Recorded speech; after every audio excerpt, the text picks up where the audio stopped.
So next up, we have our very last group of the evening. And before I bring the community leader up, I would like to tell you a little bit about her.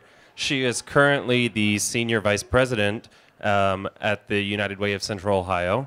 She also was the former Assistant Vice President at Ohio State, where she led community investments on the Near East Side. And she also serves as the board chair of COTA. So I'm glad she got to hear some of this about COTA tonight. Dawn Tyler Lee.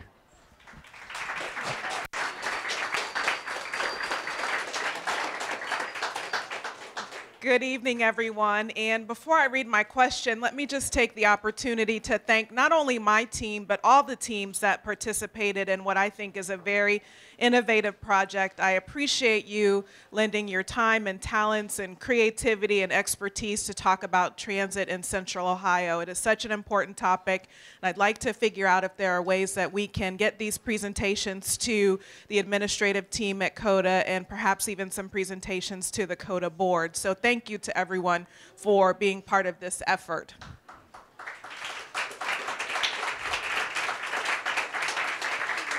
So my team combined two questions, and I will read those for you now.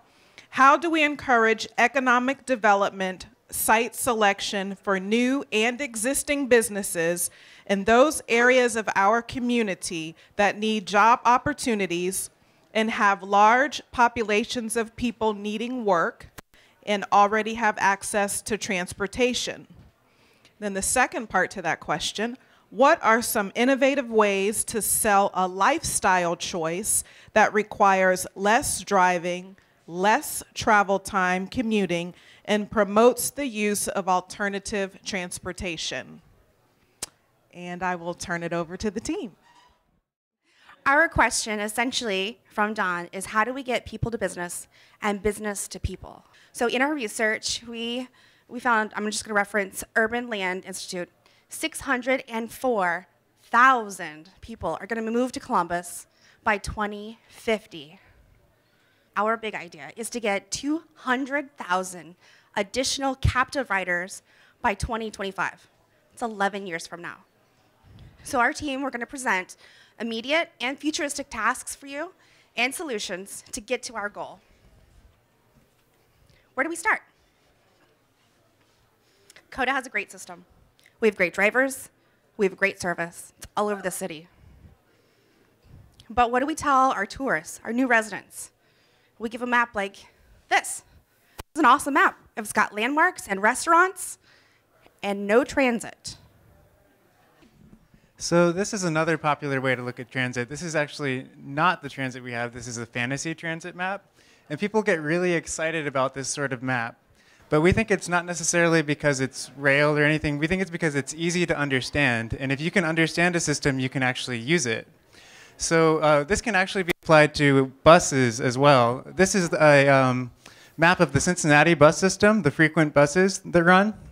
And we think this is really clear and easy to understand. And this is the type of map that we could do for COTA too. And it's much more usable than the existing thing.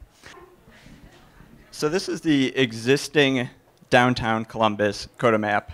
It has a lot of visual clutter. It's got the multicolored background. It's got express lanes, which really aren't necessary for the typical day-to-day user. And all the routes and the numbering systems are the same color. It's pretty difficult to understand. And if we can't get people to understand the map, if people don't understand how to use COTA, they're not going to be able to, we're not going to be able to grow the number of people who use it. So we made a few adjustments. We have decreased the difficulty in understanding the background. We have decreased the contrast in the lines. We have color-coded all of the separate routes. And we have shown frequency, which was not on the previous map, with the green outlines around the borders of a high-frequency line, which is 0 to 15 minutes. Yellow, medium frequency, which is 15 to 25, and then the red lines, which are 25 minutes and up. So back to the existing map. This is actually posted on the downtown stops, and part of the function of having this down there is so you actually know where to catch your bus when you're downtown. You may not know this, but High Street is actually COTA's transit mall, and it's where you make most of the transfers in the system.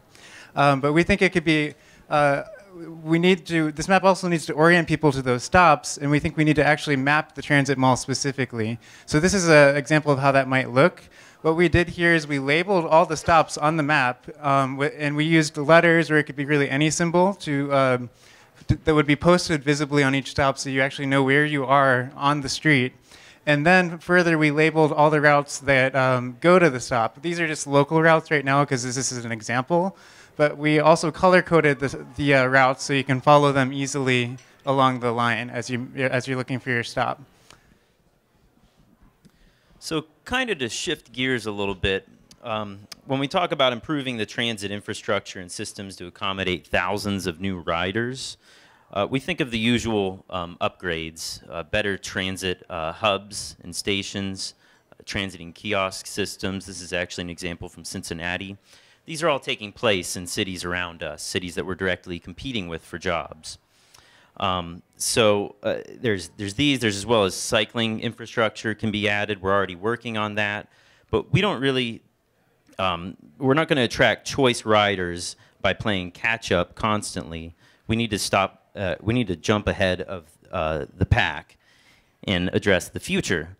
The future is wired. It is high tech. This is an example of a 21st century piece of transit infrastructure. This is at the Cincinnati Airport, managed by the Northern Kentucky Transit Agency.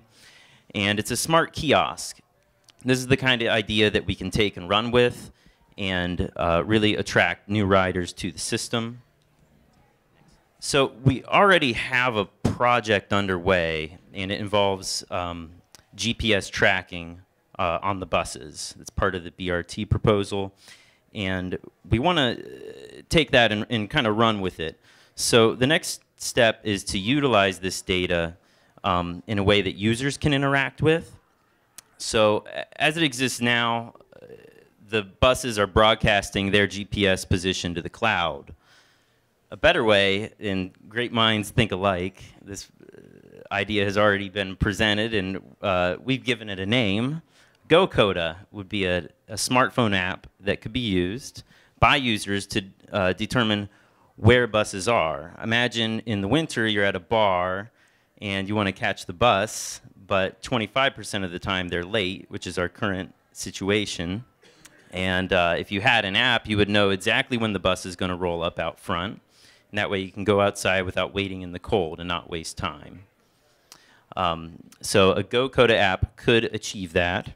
In addition to digital infrastructure, physical infrastructure is needed as well. Hard public transit is one of the best and most established methods of attracting business investment. The lack of permanence in our system is a major issue. Bus routes can change, and it's hard for businesses to invest around them. We already have a great BR system starting up here. We want to continue that and treat it more as an economic development initiative.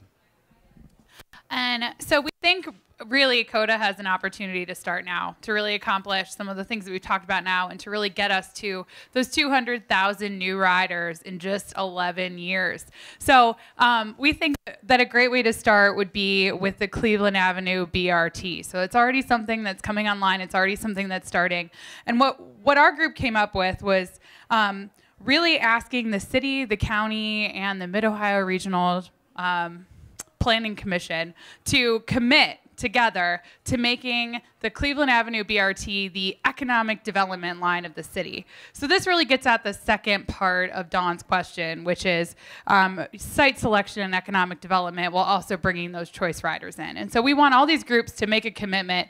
And what does that commitment mean? It means that we need to do as much as possible to make this the best line ever, to show everyone in this city that you can take public transit. It's really great. And so what does that mean? That means fast times, 10-minute intervals. That means, and knowing when the bus is on time. And then once you're on the bus, wouldn't it be great if there were advertisements that told you what businesses were coming up at the next stop? So if you weren't sure where you were going, it would say, oh, Seven Sun Brewery is coming up at this stop. If you're interested in, going to Seven Sun, get off here. Businesses would pay for that, and we think it could be a way to make money to really put in some of these infrastructure investments that we've talked about. So some other things, we think that they should add platforms and bus shelters to really make the BRT stops as great as they can be, and also to make it so that people feel comfortable going to the stop, waiting for the bus. The sign's going to tell them when the bus is coming. They're going to stand under a shelter. They're going to be able to use the platform to get on. There's no stepping into a puddle or anything like that. And with these investments, we really think that economic development will follow. And so the Cleveland Avenue BRT, and there's a great video on COTA's site that we didn't include in here, but there are definitely some opportunities where businesses could relocate along that line. And we think if we can get riders using these developments onto that line, that business will come. But only if it's a joint commitment between COTA, the city, the county, and MORPC. And so we really hope that all of the partners will come together to do this. And we'll go from there.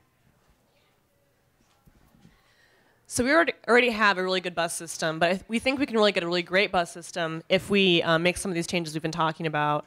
Some of these improvements are going to be the interactive user maps so that users can actually talk to COTA. We want an intuitive phone app with schedules in real time. We want to have improved print maps at each bus location.